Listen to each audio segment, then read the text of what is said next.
Merci beaucoup, Monsieur le maire.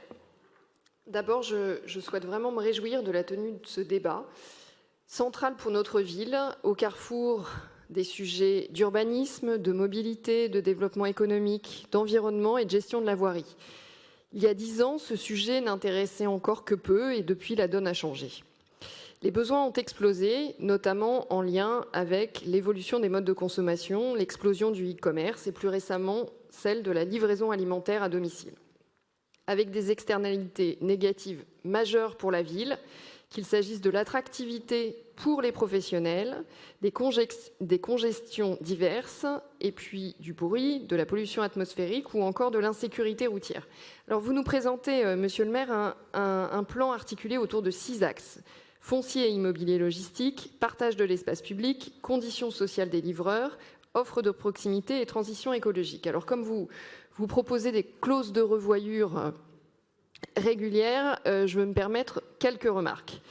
D'abord, s'agissant de renforcer le maillage, autant j'avoue un scepticisme réel sur les micro-hubs, dont celui installé tout récemment rue de Réaumur, autant je salue la mobilisation des parkings souterrains comme hub logistique, disposition que nous appelions de nos voeux depuis longtemps.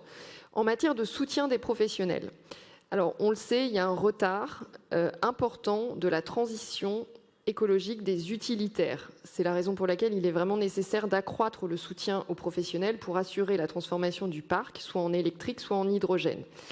Et je reprendrai les propos de Nicolas Jeantet, s'agissant de la sous-dotation majeure de la ville de Paris en matière de bornes de recharge électrique. Je me réjouis aussi que vous annonciez un renforcement du maillage. Et puis s'agissant des pros, de l'accession à tous les professionnels, y compris ceux de la Grande Couronne, à ProMobile, je voulais juste attirer votre attention sur la nécessité de réellement prendre en considération tous les codes NAF pour que l'ensemble des professionnels puissent vraiment être concernés.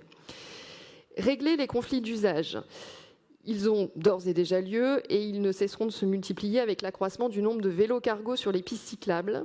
Alors d'abord, il s'agit d'adapter les pistes et puis de renforcer la sensibilisation et la verbalisation pour combattre les comportements inciviques et dangereux pour les autres usagers de l'espace public. Adapter les véhicules du parc de la ville. Compte tenu du risque que présentent les véhicules lourds et notamment les véhicules professionnels, nous vous demandons d'équiper chacun des véhicules du parc de la ville de dispositifs angle mort pour prévenir les accidents, notamment avec les cyclistes. Et puis faire appel à l'innovation. Vous avez évoqué l'expérimentation liée aux aires de livraison connectées dans le centre de Paris. Je voulais aussi insister sur le fait que, en matière de Smart City, la question de la logistique urbaine est évidemment un enjeu majeur. Et j'en veux pour preuve le projet Interlude de l'ADEME qui propose partage d'expériences et applicatifs numériques. Via l'innovation, je suis convaincue qu'il est encore possible d'améliorer l'utilisation des aires de livraison. Et puis je voudrais parler en dernier ressort du sujet des dark stores qui nous avait valu lors du dernier conseil un petit débat. Et je remarque que les propos du premier adjoint tenus lors de la conférence de présentation de cette stratégie a démontré a posteriori ce que j'indiquais lors du précédent conseil, c'est-à-dire que la ville de Paris dispose d'absolument tous les leviers pour autoriser ou interdire les dark stores dans notre ville, ce qui n'empêche pas évidemment que dans le cadre du prochain PLU, on puisse renforcer ces dispositions. En tout état de cause, la lutte contre les dark stores est totalement compatible avec le soutien à la stratégie logistique. Je vous remercie.